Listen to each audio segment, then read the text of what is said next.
Galera, os novos X-Men do UCM vão quebrar o cinema, hein? Eles vão chegar com tudo e vão salvar o universo cinematográfico, escuta o que eu tô falando. Eu inclusive já sei o ator perfeito pra viver o Ciclope como o líder da equipe. E aí com certeza essa nova franquia, esse reboot, vai superar os X-Men antigos lá da Fox. Sabia não?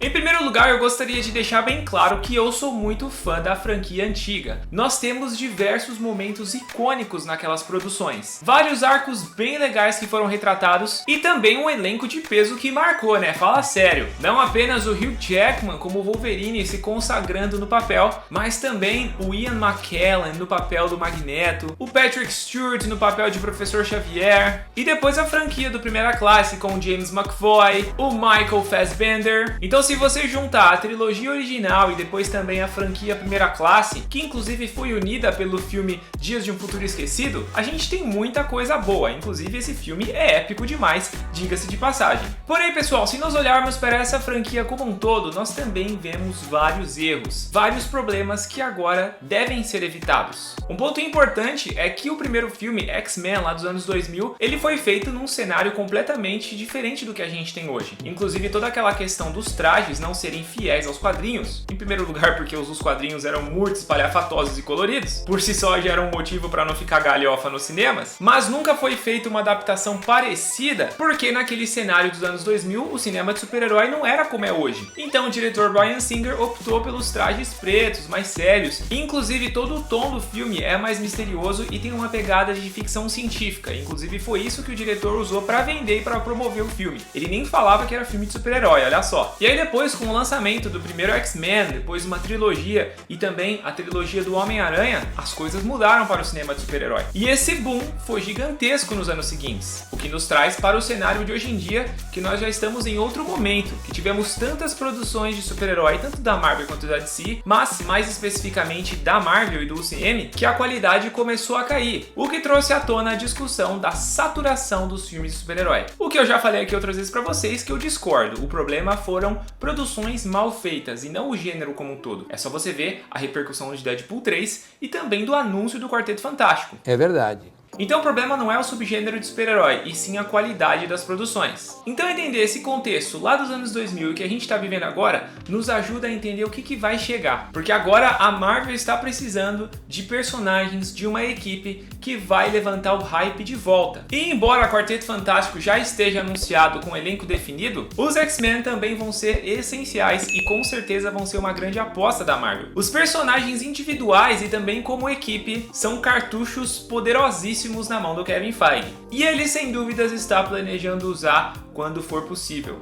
Levando tudo isso em conta, então a gente pode falar do primeiro ponto, que foi o destaque dado ao Wolverine lá na franquia da Fox. Desde o primeiro filme nós acompanhamos a introdução dos X-Men, a apresentação daquele universo, o contato com os outros personagens praticamente a partir da perspectiva dele. E isso continuou depois em X-Men 2, que retrata a origem do Wolverine, e depois em X-Men 3 ele assumindo como praticamente o líder da equipe, tendo em vista que o Ciclope morre, o Professor Xavier morre. Depois nós tivemos a franquia da Primeira Classe, que ele quase não aparece, mas o protagonista de X-Men Dias de um Futuro Esquecido é o Wolverine, é ele que viaja no tempo. O Wolverine é o X-Men que está à frente da missão, então ele teve muito destaque, sem contar, é claro, os filmes solo, né? X-Men Origins Wolverine, que nós não falamos sobre, depois também o Wolverine Imortal e por fim, Logan, encerrando a trilogia de filmes solos do Carcaju. E então quando você pega outros personagens importantes dos quadrinhos dentro da franquia da Fox, eles não tiveram o destaque que mereciam. Por exemplo, o Fera, do Kelsey Grammer, apareceu apenas no terceiro filme, na primeira trilogia. Depois teve um pouco mais de destaque com o Nicholas Hoult na franquia da Primeira Classe, mas ele nunca teve a relevância que ele tem nos quadrinhos. Assim como o Noturno, que lá na trilogia original apareceu apenas no segundo filme. Já na franquia do Primeira Classe teve uma pequena participação, mas não chegou nem perto de tudo que o personagem tem a oferecer. E se você pegar a Tempestade, por exemplo, ela tem momentos bons tanto lá na primeira trilogia com a Halle Berry e depois também, mas ficou muito superficial. Ela tem muito mais a ser explorado, assim como a Jean Grey, o Ciclope. Exactly. Sem mencionar a cronologia bagunçada, né, galera? A gente precisa falar disso. O universo Fox dos X-Men errou demais em ficar mostrando flashbacks com datas e depois reconstruindo a história com os filmes que se passavam antes da trilogia original, tecnicamente, porque as datas simplesmente não batiam, a aparência dos personagens, a idade deles. É, só bagunça. O negócio foi saindo do controle, porque eles não tinham uma grande ambição de fazer um universo compartilhado. É que em 2008 o CM surgiu com o Homem de Ferro, foi um grande sucesso, então é claro que a Fox não ia ficar para trás e quis continuar explorando seus personagens da galeria do X-Men. Mas dentre vários episódios bons que nós tivemos, também houve esse problema da cronologia. Já quando nós falamos especificamente da franquia do Primeira Classe, o foco está no Professor Xavier e no Magneto. A personagem da Mística ela é muito bem apresentada para mim no Primeira Classe, mas depois transformar ela numa X-Men, numa heroína, pra mim não fez sentido nenhum, foi só para aproveitar o hype da Jennifer Lawrence naquela época. Temos também a introdução do Ciclope, que começa a aparecer um pouco mais, e depois o vilão Apocalipse aparecendo num filme que não precisava ter sido feito. Eu inclusive acho que a franquia da Fox deveria ter terminado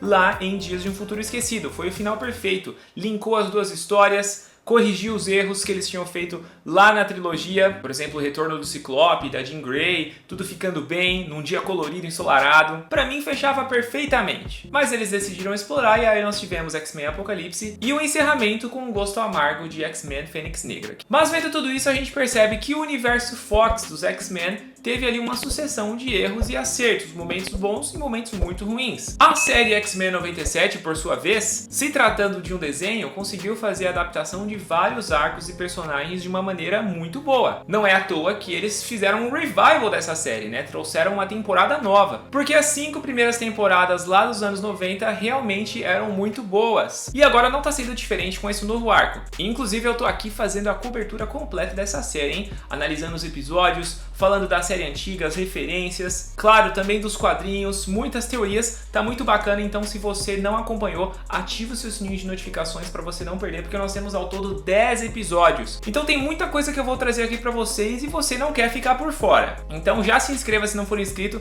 e ativa o sininho de notificações. Nessa animação dos X-Men nós temos a Tempestade, a Vampira e vários outros personagens ganhando o destaque que eles merecem. Inclusive o Ciclope. E galera, o Ciclope está fenomenal nessa série do X-Men 97, assim como ele já era na série anterior como o líder da equipe, o que só pode dizer uma coisa: a Marvel precisa investir no Ciclope em live action. Precisa trazer um ator bom para levar a equipe adiante, para ser o líder do time, para que ele possa ser esse grande personagem que ele é nos quadrinhos, e que a série animada agora está retratando muito bem também. E ao meu ver, o ator perfeito para viver o Ciclopes no cinema seria ninguém mais, ninguém menos que Dylan O'Brien. O ator de 32 anos é mais conhecido pelo seu trabalho na trilogia Maze Runner, mas também já fez ótimos projetos como o filme Amor e Monstros, no qual mostrou a versatilidade da sua atuação, provando que tem muito talento. Além do filme O Assassino Primeiro Alvo, que também mostra que ele tem jeito para cenas de ação. É importante pontuar que lá em 2015, quando a Marvel e a Sony chegaram num acordo de que iriam fazer um Homem-Aranha compartilhado para que ele pudesse aparecer no UCM, nós tivemos rumores de vários atores que iriam viver o Cabeça de Teia. E o Dylan O'Brien foi um deles, embora depois ele disse que nunca soube de nada e era apenas rumor de internet. Nós sabemos que o papel ficou com o Tom Holland, que pra mim casou muito bem, mas aí o Dylan O'Brien ficou pendente, sem nenhum histórico de super-herói no seu currículo. E aí você olha pra ele não tem uma cara de Ciclope, galera? Na boa, fala aí o que vocês acham, porque pra mim ele combina demais. E ele tem uma idade muito boa, ele pode interpretar o Ciclope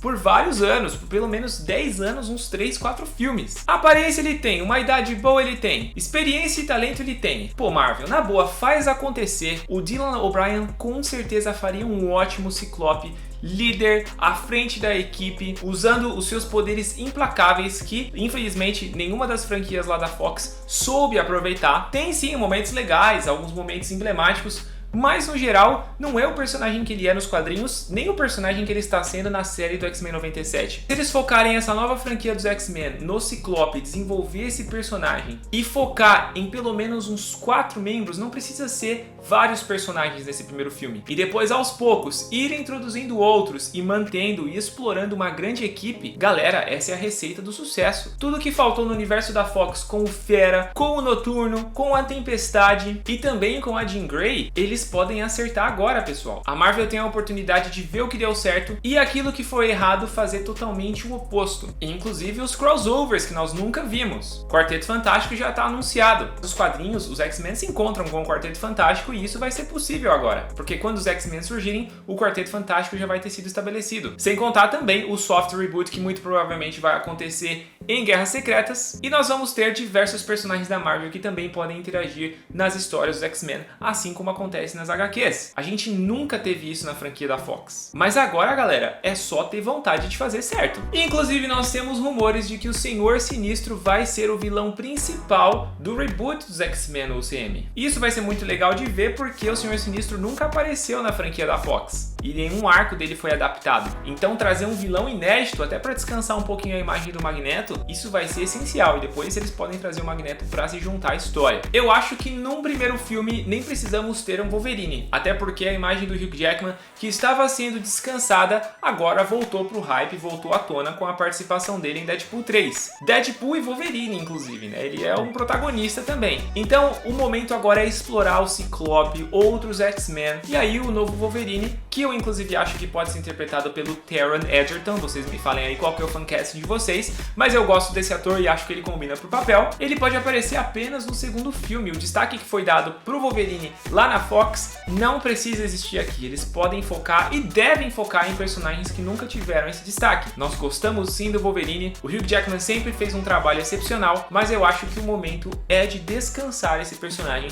e explorar os outros. E como eu falei, eles vão adicionando aos poucos. X-Men tem potencial para ser uma trilogia ou 4, 5 filmes. Se eles forem introduzindo os personagens aos poucos, galera, em 3 filmes eles têm uma equipe gigantesca e dá para fazer cada história boa. E como eu falei lá no início, trazer esse hype, trazer os fãs de volta pro cinema, como Deadpool 3 está fazendo, por usar elementos que os fãs gostam. Mas essa aqui é a minha opinião. Você concorda comigo ou não? Você também acha que o Ciclope deveria ser vivido pelo Dylan O'Brien e que ele deve ser o líder da equipe no UCM, assim como ele é nos quadrinhos e também como está sendo retratado na série X-Men 97? Escreva a sua opinião aí embaixo, que é muito importante pra gente continuar a nossa conversa. Peço também aquele like de coração para você fortalecer aqui o vídeo e me ajudar a produzir sempre mais conteúdos para vocês. É rápido, é fácil, deixa o seu joinha aí que vai ajudar muito. E se chegou até aqui e não é inscrito, curte X-Men, curte Marvel, este canal é para você, já se inscreva com o sininho de notificações ativado para você não perder mais nenhum vídeo, inclusive especificamente sobre a análise da série X-Men 97 que nós estamos fazendo